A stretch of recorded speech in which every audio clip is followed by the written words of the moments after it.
Welcome to the MyAZ Lawyers Law Firm podcast.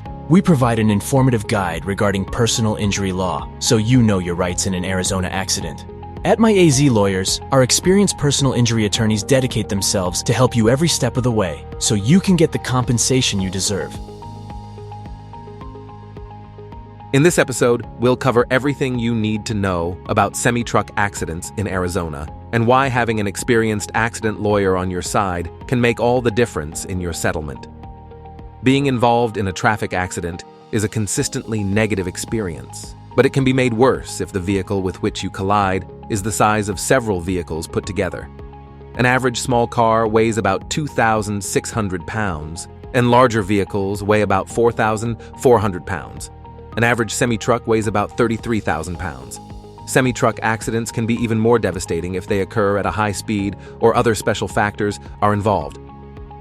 It isn't uncommon for semi-truck accidents to result in life-altering injuries like paralysis and amputation, or even death. Serious injuries mean serious injury claim payouts, and trucking companies and their insurance providers will fight vigorously to protect their bottom line.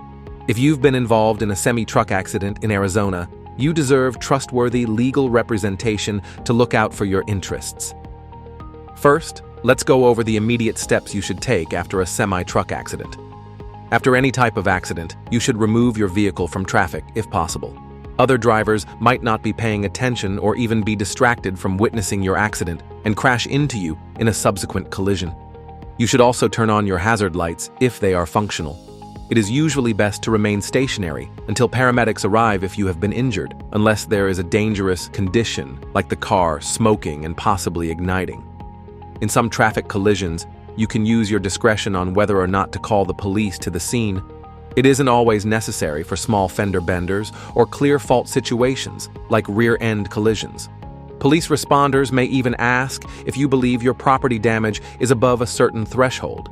But if you are involved in an accident with a semi-truck, it's safe to assume that the threshold will be met. The police can issue a report at the scene of the accident, which will sometimes indicate which driver was at fault. Do your best to avoid making statements that could put you at fault for the accident. While this report is not determinative on a personal injury claim, it can be a key piece of evidence if you are pursuing compensation for your injuries from a trucking company.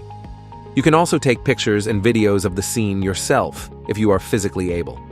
Witnesses may have seen the accident or even captured it on their dash cams. Most people do not enjoy going to the doctor and will put it off unless absolutely necessary. Unfortunately, if you don't seek medical attention after a traffic collision, it will be nearly impossible to pursue an injury claim. Your medical record is the most solid piece of evidence showing your injuries and the basis for pursuing other damages like lost wages. Your medical expenses can be used to calculate damages like pain and suffering, increasing your total award. Seeking prompt medical attention can also help you avoid taking actions that might aggravate your injuries. Even if you have health insurance and weren't at fault for your collision with a semi-truck in Arizona, getting care for your injuries isn't always straightforward. One of the benefits of hiring a quality personal injury attorney for your claim is that they will help you coordinate with medical providers so you can receive effective treatment that strengthens your claim at the same time. Our Arizona law office works persistently to achieve favorable resolutions for our clients, and we don't get paid until you win. Now let's explore the federal regulations that govern semi-truck drivers. Many semi-truck drivers get paid based on how many trips they complete. So driving fast and for as many hours as possible results in a higher paycheck.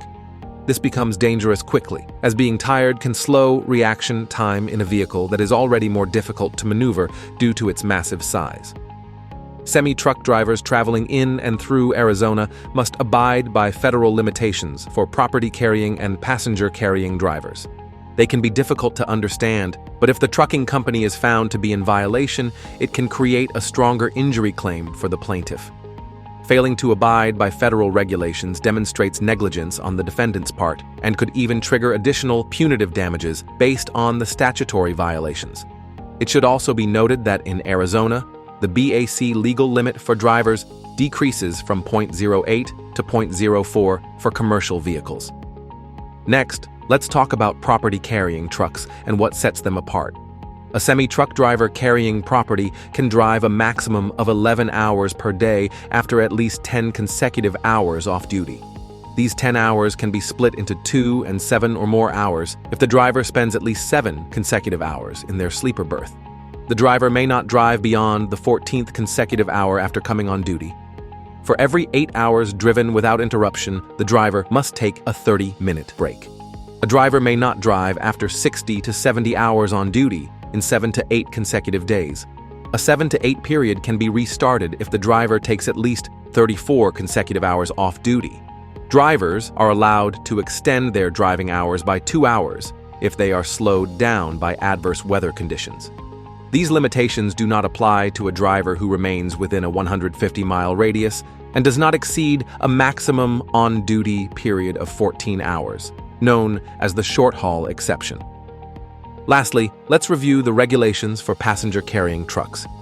Passenger-carrying drivers can drive a maximum of 10 hours per day after 8 consecutive hours off duty. Passenger-carrying trucks may not drive beyond the 15th consecutive hour instead of the 14th consecutive hour, like property-carrying trucks. The 34-hour reset rule does not apply to passenger-carrying trucks. The driver must take 8 hours in the sleeper berth, which can be split into 2 periods if neither of them lasts less than 2 hours. Like property-carrying trucks, passenger-carrying trucks can extend their driving hours by 2 hours for adverse weather conditions. If you or someone you know has been involved in a semi-truck accident in Arizona, begin your demand letter with an experienced Arizona injury attorney to pursue the fair settlement you deserve. For an injury claim, you should typically attempt to negotiate a settlement with the other party before filing your lawsuit in court. If you start the negotiations at too low of a sum, it will be nearly impossible to work it back up to a figure that fairly represents your damages. From the moment you contact the other party's insurance provider, they will attempt to manipulate you into making statements that could hurt your case. This is typically done by twisting your statements to make it sound like you were at fault for the accident.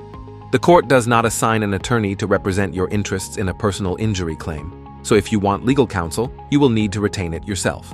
If you were seriously injured by a semi-truck driver in violation of federal regulations, have no doubt that the opposing party's counsel will use every trick in the book to reduce their liability.